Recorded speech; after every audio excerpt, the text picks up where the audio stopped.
Oui, bonjour, bonsoir mes chers compatriotes. Na pesi bien sombo, tes amis de la voix du Kivu, la voix de Sangwa, toujours au service du peuple. Et le autre, le 13 mai 2025. Mes chers frères, mes chers compatriotes, na yepo tuluba, tout solo la moi, sur la situation sécuritaire, aux alliés pour les Kanakati et en Bokanabiso. Premièrement, tout petit sous encore nos condoléances na la population nyoso, ou bien na la famille nyoso, et au bongisi bateau, na katia village ya Saa, dans le territoire de Fizi, précisément dans le secteur de Nganja. Vraiment,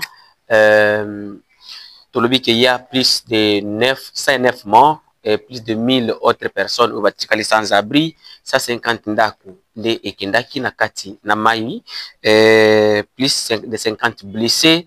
Vraiment, tout ce qui est population congolaise nyonso, tout ya ensemble pour tout la population wana et le gouvernement congolais aussi beaucoup qui koya à travers votre ministre, notre ministre, yanani ya je ne sais pas si c'est le ministre des droits humains ou quoi, abaya tala nini ni bakoki koya sur la population vraiment ezali catastrophe naturelle oyo moto tokoki ko blâmer azate mais ezali eloko ya kopesa na kati ya maboko ya Nzambe. Mes chers frères, mes chers compatriotes, selon les informations que nous avons, toye koloba, toye kuna no kolobela pona problème oyo ezali koleka pour le moment na kati ya territoire Goma parce que touché Goma, touché pe na kati ya province ya Sud Kivu. Donc population congolaise bazangi wapi ya kukimela.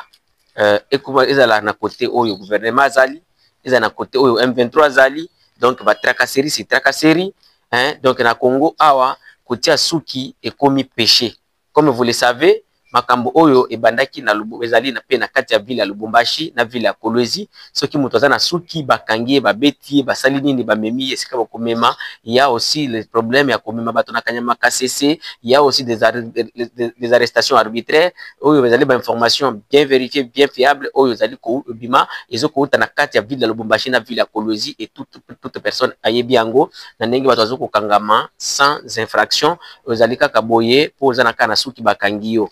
Alors, aussi, na katia ville de Goma, des soi-disant les libérateurs, oyo M23 AFC, oyo bayaki baye ko libérer population, bango pe babandi ko tracasser population. Ce matin ici, il y a le 13 mai 2025, na katia ville de Goma, précisément na katia quartier Turunga, il y a plusieurs jeunes qui ont été capturés par les M23 et il y a d'autres informations que nous avions eu que M23 bazo kokota na katia banda ko ya bato ko kendo ko kanga ba jeunes, bazo mabango bisika e banité, ce bazo mabango na katia armée ou bien nini. Alors population congolaise to ebité ko kimela wapi ba baza na katia côté gouvernement ko kanga sans infraction, ba baza na katia M23 ko kanga sans infraction. Alors biloko wana to sengi que toutes les parties, que ce soit au côté du gouvernement, que ce soit au côté des rebelles, batala nene ko fanda na population qui ma population congolaise, nous sommes des victimes. Ils ont compris la vie politique, mais beaucoup de maltraiter la jeunesse, maltraiter Batou, jusqu'à ce que toute personne pour le moment au pays a envie de Bimamboka.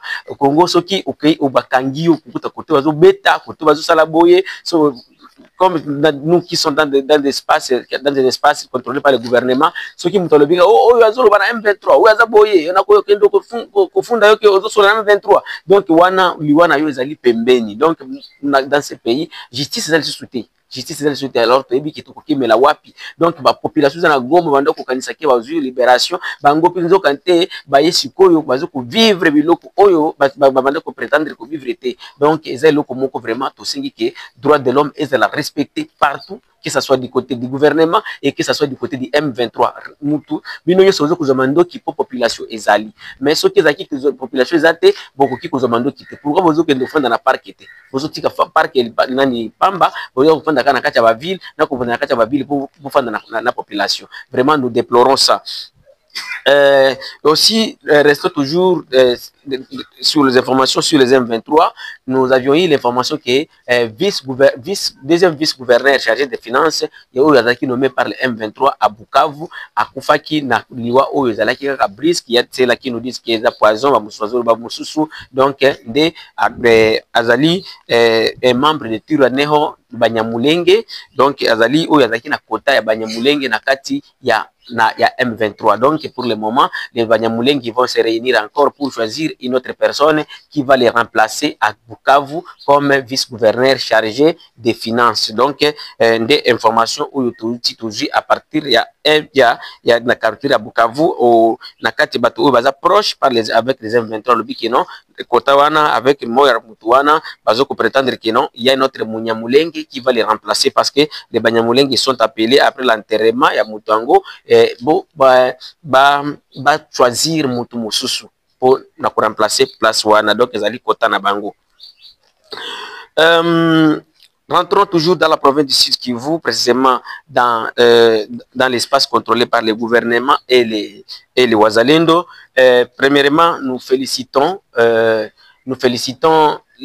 l'organisation qui a été faite entre le groupe Autodéfense Maïmaï, donc les Wazalendo, du FPDC-ML, du CNPCC, du FPDD et du FABB, Oyo, Basangani, pour battre réduire tracasserie oyo après biso ko ya ko dénoncer tracasserie ezali dans la ville de Baraka na ba barrière illégale oyo ezali na kati bazali bando bazo ko ériger na kati balabala balobi ke bakosangana sikoyo basala coordination et place moko donc qui ça soit les barrières batala ndenge ya ko réduire ba barrière po na mbongo nyoso bakwanda kokota na kati ya nani wane ko bando ko servir tous ces groupes Wazalendo et puis batala ndenge ya coordonner opération na bango ensemble na makamo mosusu ensemble. Vraiment nous félicitons ça, mais j'aimerais aussi rappeler aux autorités de Wazalendo toujours qui sont dans le territoire de Fizi et précisément à la CNPCC de Yakutumba, Oyo Bazali, nous avions eu des messages de la population du secteur de Lulenge,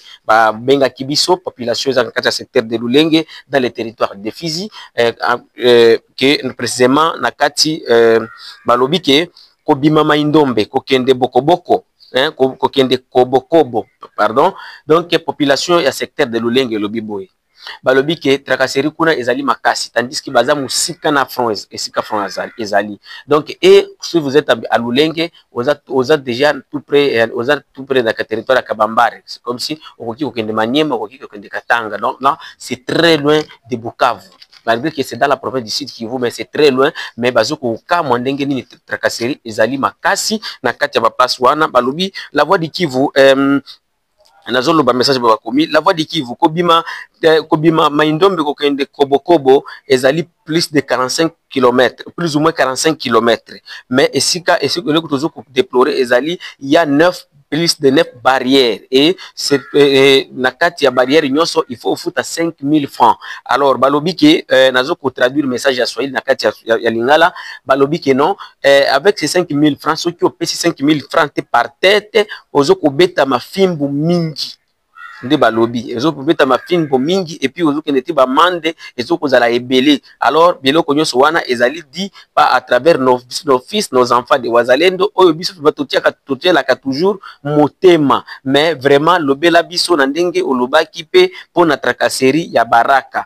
La voix du Kivu yebisa bakonzi ya Bazalendo boye biso population ya Lulenge toujours ko vivre na kati ya pauvreté, toujours ko vivre kaka na kati ya bilanga ndezo kolesa biso ndezo kolesa bana na biso nde toujours ko sala ke mbongo muke toujours ko zwa soki ba tracasserie eleki boye to kokimela wapi balobi ke to soutenir munguna te M23. Alors pourquoi to batika biso à l'aise te esika bango pe bazo ko contrôler. Donc oyo ezali message oyo euti na kati ya secteur ya Lulenge na kati ya territoire de Fizi. Vraiment message na bino bana Lulenge na kati ya territoire de Fizi. Je sais que ekomela bakonzi nyonso bakoyoka ngo na ndenge bosenga kike to komisela bino message oyo epa ya bana nyonso ya Lulenge ya komela bino epa le message epa ya ba congolais nyonso partout esika bazali et précisément auprès des autorités de Wazalendo. Merci mingi bande konanga eza la voix de Kivu, la voix de sans voix toujours servir du peuple. Numéro de plus 243 85 8808 330. Numéro 1 koki komela biso, tokoki kozwa information esika ozali na ndenge toti kozwa pe message ya bana ya lulenge ndenge baitu koyebisa biso sur WhatsApp. Vraiment tolobi merci mingi bande ko toza toujours ensemble. Bâtissons un Congo uni fort. Oyo ezali kozala tracasserie te, oyo kozala chaque congolais ayoka elengi na esengo ya kozala na kati ya mboka ya naye ya la République démocratique du Congo. Merci.